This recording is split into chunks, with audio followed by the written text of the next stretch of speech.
Magandang araw.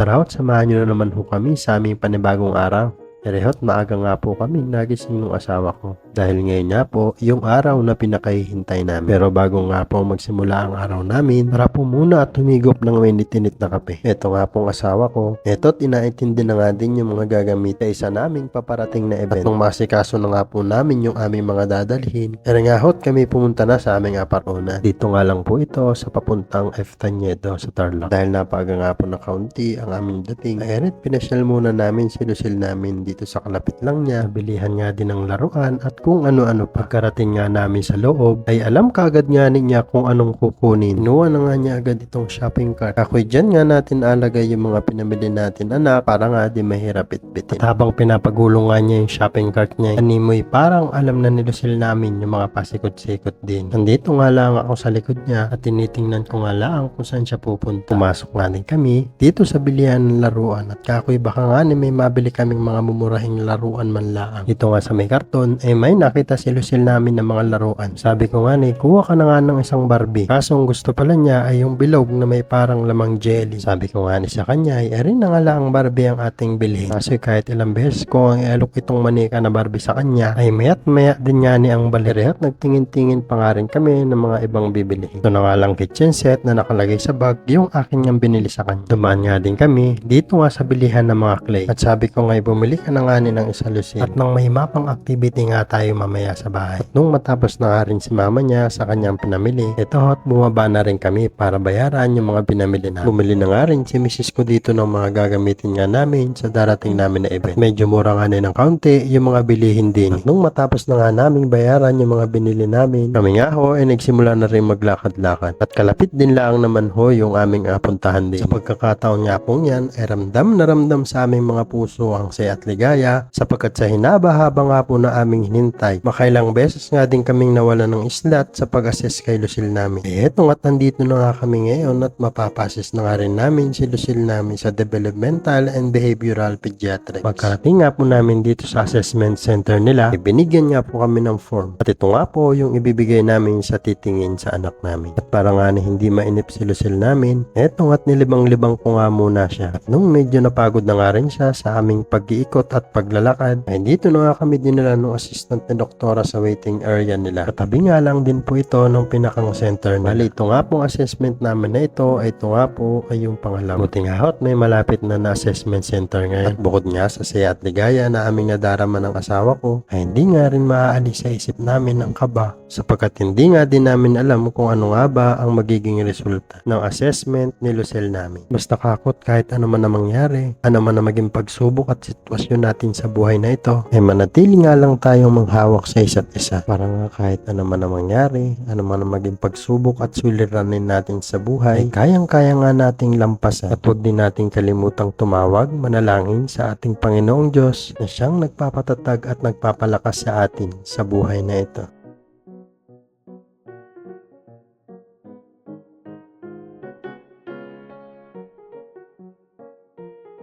At habang andito nga po kami sa daan pauwi sa amin, ay bakas na bakas pa nga rin sa isip at diwa namin ang sinabi sa amin ng developmental pedya niya na magpasa hanggang ngayon ay hindi pa nga rin matukoy kung saan nga ba galing ang sanhi ng autism. Pero meron nga din po silang pinagbabasihan patungkol nga po dito tulad ng sa genetic, pagsisisure, edad nga po ng pabubuntis at marami pa pong iba. Pero sabi ko nga sa asawa ko, kahit ano pa man ang meron sa anak natin na si Lucille, ay bigay nga lang natin ang buong makakaya sa kanya at sa ating Panginoong Diyos. Naway patuloy nga lang niya tayong gabayan at alalayan sa mga ginagawa natin sa buhay na meron tayo ngayon. At sa mga katulad nga po naming mga magulang na nakakaranas ng mga ganitong mga pagsubok at sitwasyon sa buhay, naway wag nga po tayong panghinaan ng loob sapagkat andyan nga lang po ang ating Panginoong Diyos na handang umalalay at gumabay basta tumawag at manalangin lang po tayo sa Kanya. At yun lang po ang video po namin ngayong araw. Salamat po sa inyong panonood.